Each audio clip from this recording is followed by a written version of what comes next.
Muchas gracias por la invitación.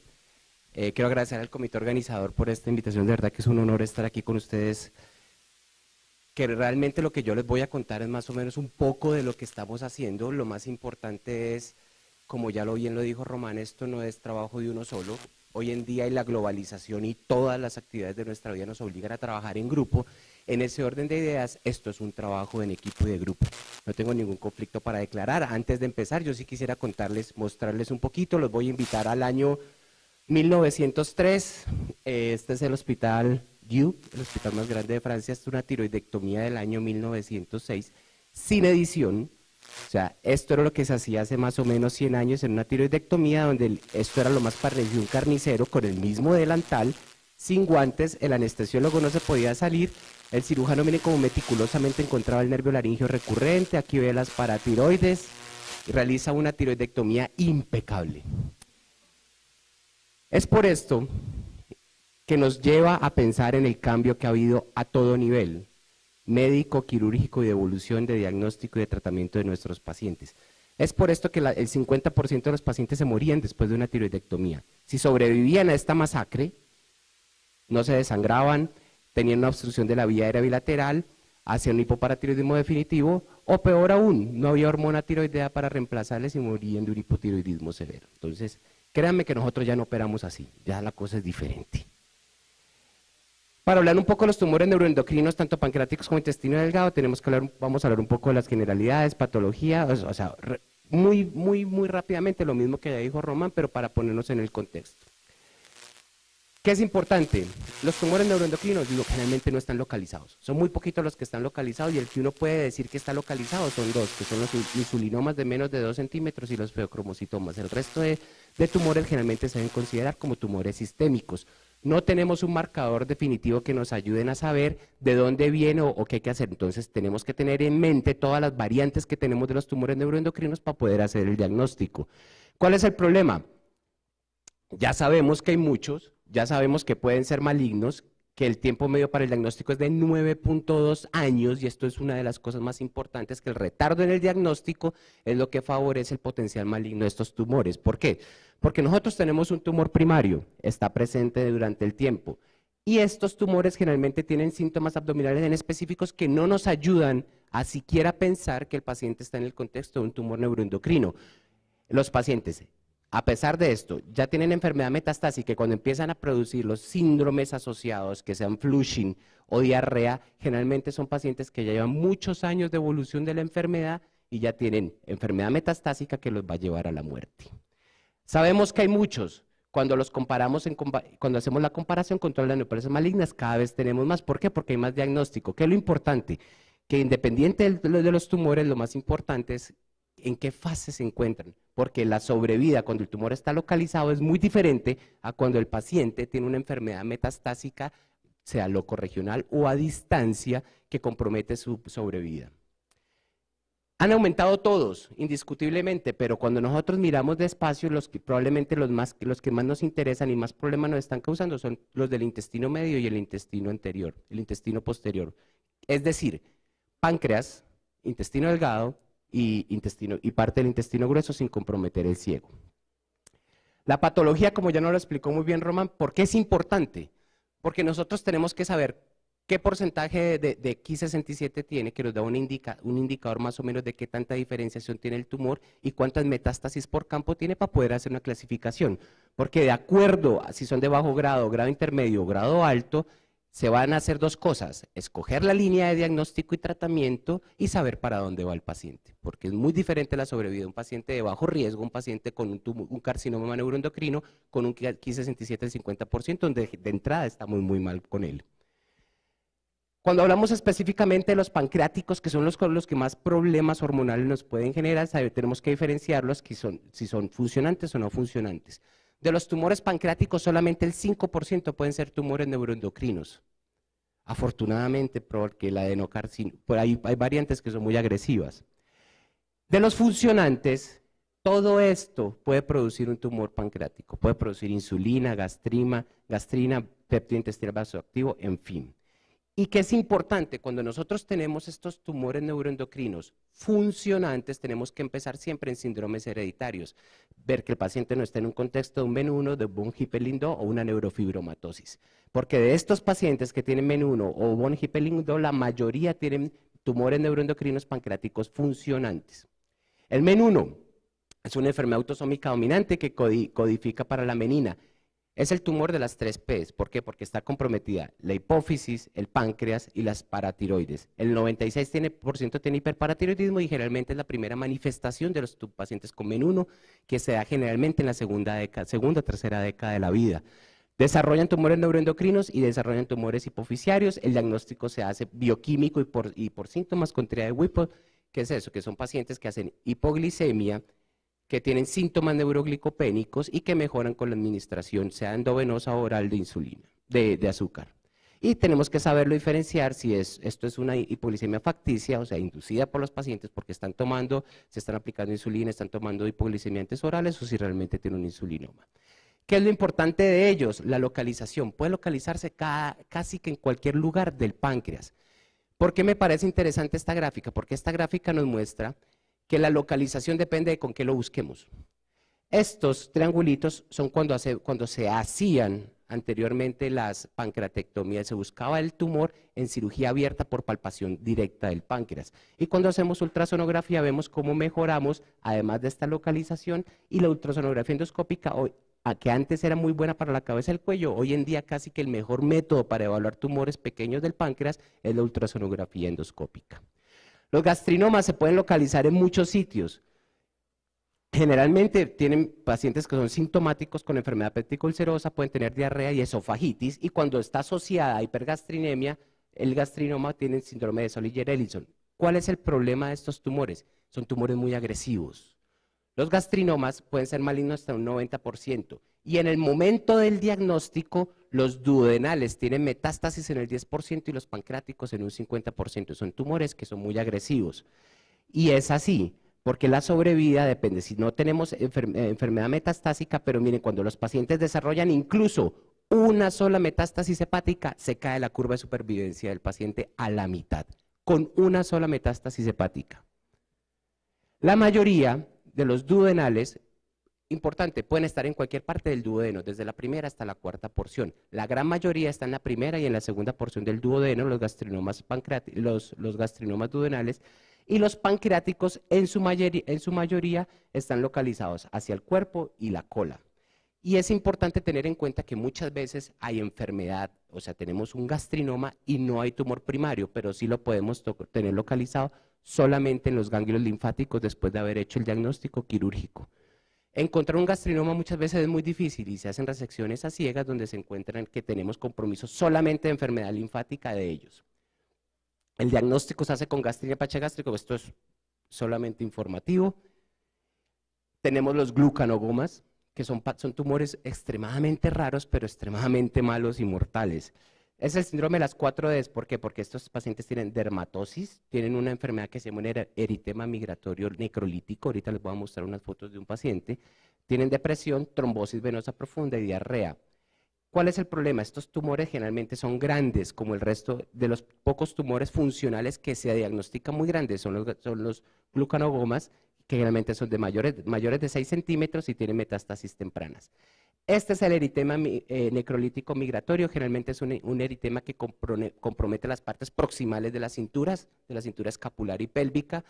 ¿Y cuál es lo característico? Que aparecen las primeras lesiones y empiezan a aparecer posteriormente lesiones en fases diferentes con estas características y que pueden llegar a ser costras y llegan a comprometer hasta el cuero cabelludo. Los bipomas y los somatostatinomas son tumores más raros. Tenemos los no funcionantes, tenemos tumores neuroendocrinos pancreáticos no funcionantes.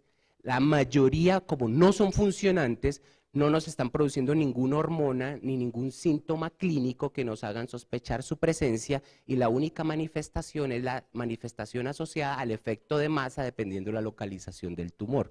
O sea, son tumores de más de 5 centímetros y llama la atención que incluso podemos tener tumores pancreáticos no funcionantes de 3-4 centímetros y el paciente localizados en la cabeza o en el cuello del páncreas sin ni siquiera tener ictericia obstructiva, que es la diferencia que existe con el adenocarcinoma pancreático, que la mayoría de los adenocarcinomas de incluso apenas 2 centímetros ya tienen síntomas por su rápida invasión del tejido pancreático.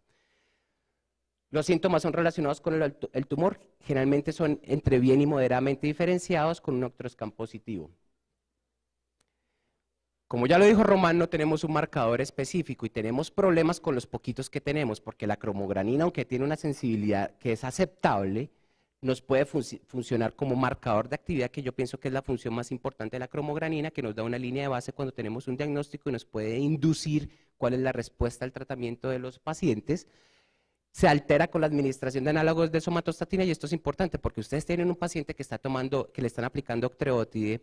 Ustedes las mediciones de cromogranina tienen que intentar hacerlas generalmente al mismo tiempo. ¿Qué quiere decir eso? Que si le aplicaron la octreotide y medimos la cromogranina el 5.º día de la aplicación, cuando vayamos a hacer el control tiene que ser en el mismo momento.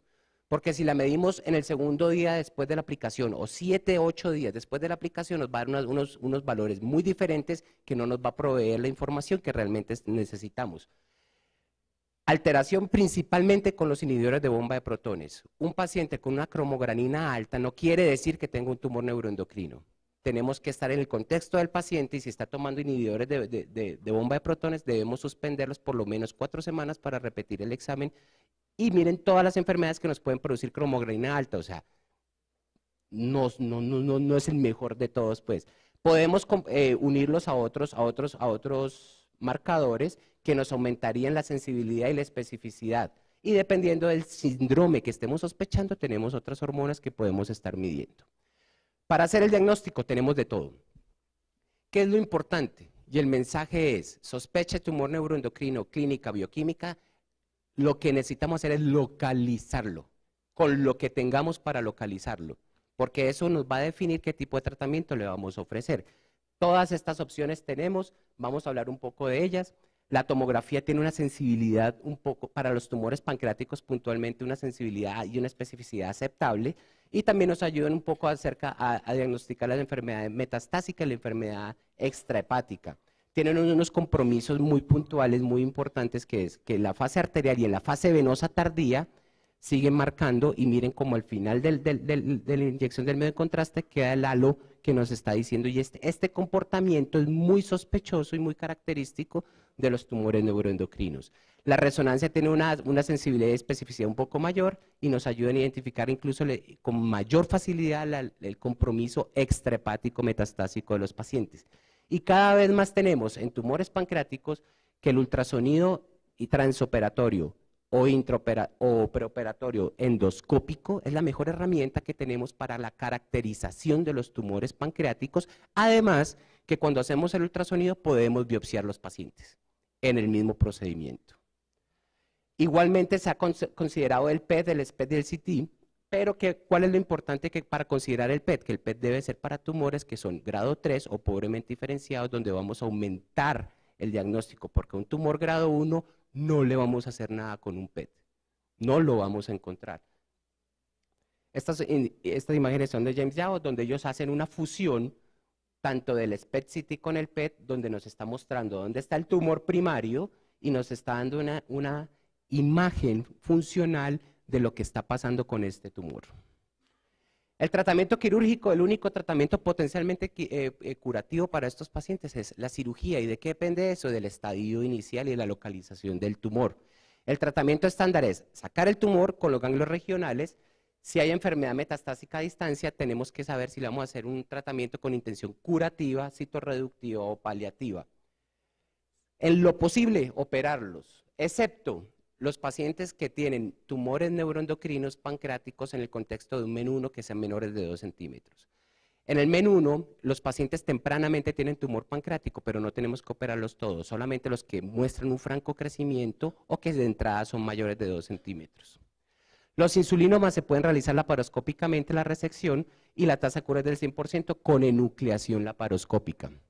La resección primaria tenemos que intentar hacerla entonces para todos los pacientes. Miren, esta paciente es una paciente de 21 años que llegó a urgencias porque no se despertó unos exámenes normales, una glicemia de 21, se inician los estudios de hipoglicemia y se encontró una insulina basal 10 veces por encima del valor normal.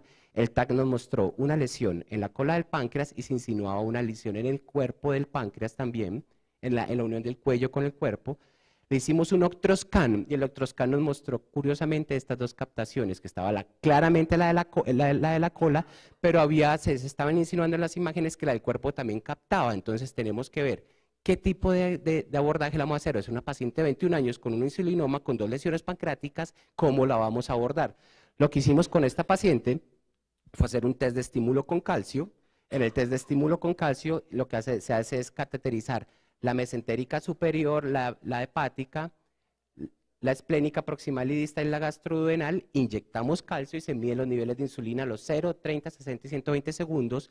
Y miren cómo cuando se hizo la inyección de la esplénica, aumentaron los niveles de insulina dramáticamente a los 60 y 120 segundos, diciéndonos que el tumor funcionante de esta paciente era el de la cola. Y a esta paciente le hicimos una resección laparoscópica donde vemos que este es el insulinoma. Este paciente consultó por este tipo de eritema, consultó inicialmente a dermatología, hicieron una biopsia de estas lesiones y encontraron que eran sospechosas de un eritema migratorio necrolítico por biopsia. Se hizo un TAC y en el TAC se encontró esta masa pancreática de 6 centímetros. La biopsia nos dijo que era un carcinoma neuroendocrino bien diferenciado con un Ki67 del 4%, positivo para sinaptofisina y cromogranina. Y el octroscan nos mostró que el paciente, además de la lesión del páncreas, tenía una enfermedad metastásica. Se le inició el tratamiento con análogos de somatostatina, no mejoró clínicamente el paciente y presentamos el paciente en staff y ante estos pacientes son los que son susceptibles de resección del tumor primario porque la enfermedad hepática no era susceptible de resección. Para tratar de controlar los síntomas del paciente le hicimos laparoscópicamente una pancreatectomía distal. Esta es una imagen más o menos de lo que fue la cirugía. Aquí estamos llegando, les voy a mostrar un poquitico más adelante dónde está el tumor. Aquí lo que hacemos es aislar el páncreas. Como es un tumor de la cola del páncreas, tenemos que hacer la resección con esplenectomía. Se identifican los vasos esplénicos. Estos son unos clips que se llaman unos hemologs que nos ayudan a hacer el control de estas arterias. Y una vez tenemos identificado el punto donde vamos a hacer el corte, este es el páncreas sano y aquí va a ir el tumor. Estos son unas grapas especiales para cirugía pancreática donde queda sellado el páncreas residual y aquí se va todo el páncreas distal. ¿Cómo lo hacemos? Por localización, o sea, tenemos que localizar los tumores para poder saber qué le vamos a hacer a nuestros pacientes. Con una buena evolución posoperatoria, todo nos lo confirmó, la evolución de la enfermedad metastásica, el paciente está recibiendo en este momento everolimus octreotide y quedó con insuficiencia pancreática. La enfermedad avanzada, ¿qué tenemos que hacer? El problema de estos pacientes es que en la medida de lo posible, si podemos lograr una resección del 90% de la enfermedad, que es muy difícil de hacer, se puede ofrecer la enfermedad, la cirugía citorreductiva, si no, solamente las lesiones que son susceptibles del manejo. ¿Cuáles? Si tenemos enfermedad limitada del hígado, tenemos algunas opciones dependiendo si el compromiso es simple, o sea, unilobar, o sea, estos pacientes pueden intentar hacer resecciones menores o ablaciones por radiofrecuencia o embolización transarterial. Cuando es una enfermedad difusa, algunos grupos lo están haciendo muy bien, que es el trasplante hepático. En Medellín, los pacientes con trasplante hepático por tumor neuroendocrino no les ha ido bien y está cerrado la opción de trasplante hepático para pacientes con tumores neuroendocrinos, pero hay grupos que lo están haciendo muy bien. El más grande es en Francia, donde tienen muchos pacientes trasplantados. Y estos pacientes que tienen enfermedad extrahepática definitivamente no son candidatos de ningún tipo de manejo quirúrgico y tenemos las opciones por radiología intervencionista, que son las que mejor nos pueden ir para ellos. El tratamiento médico ya lo hablaron muy bien, simplemente tenemos muchas opciones. ¿De qué depende cada opción? Del paciente, de cómo está comportándose bioquímicamente el paciente y el comportamiento de la enfermedad, si es una enfermedad de bajo grado, grado intermedio o grado alto. Tenemos análogos de somatostatina y esto que es para mí lo más importante y que cada día se está haciendo más son las terapias con péptidos radiomarcados. Se está mejorando mucho la sobrevida de los pacientes. Esta paciente, por ejemplo, es una paciente que vimos de 53 años en el Instituto de Cancerología, tenía un diagnóstico previo de un insulinoma que le habían hecho una resección parcial de un tumor de la cola. cuando nos encontramos esta paciente, era una paciente con una enfermedad que tenía enfermedad pancreática y enfermedad metastásica de muy mala, que no era candidata para resección, lo que hicimos fue, la presentamos en el staff, hicimos una biopsia, vimos que tenía un 1567 del 40%, le hicimos el rastreo con octreotide, nos dimos cuenta que era susceptible de terapia, que captaba, entonces le hicimos la terapia con radiofármacos. Esta es la evolución de la enfermedad como estaba antes de la terapia y vimos cómo va evolucionando, cómo captó, le hicimos 4 terapias a la paciente y miren en septiembre del 2013 cómo había reducido el tamaño de las lesiones hepáticas, o sea, es un resultado muy bueno. Lastimosamente esto no dura y la paciente falleció hace más o menos un año, pero estuvo más o menos 3 años libre de progresión y sobre todo en su casa, porque es que la teníamos que tener hospitalizada porque toda esta enfermedad metastásica era funcional. O sea, estaba dependiente de una infusión de dextrosa y la pudimos quitar con el tratamiento. Estos son todos los estudios que tenemos en fase hoy, tenemos diferentes opciones, otras terapias, pero en definitivas, los tumores neuroendocrinos tenemos que tenerlos en la cabeza, tenemos que sospecharlos. Necesitamos imágenes funcionales y ahí es donde están ustedes ayudándonos y son la pieza clave importante para el diagnóstico y poder favorecer el tratamiento de estos tumores. El punto clave es localizarlo y después de localizarlo saber hasta dónde está llegando el tumor. El único tratamiento potencialmente curativo es la cirugía. A algunos pacientes se les puede hacer citorreductiva, pero lo más importante, vuelvo y les digo, es que todos trabajemos juntos. Si no, no podríamos hacer nada por nuestros pacientes. Muchas gracias.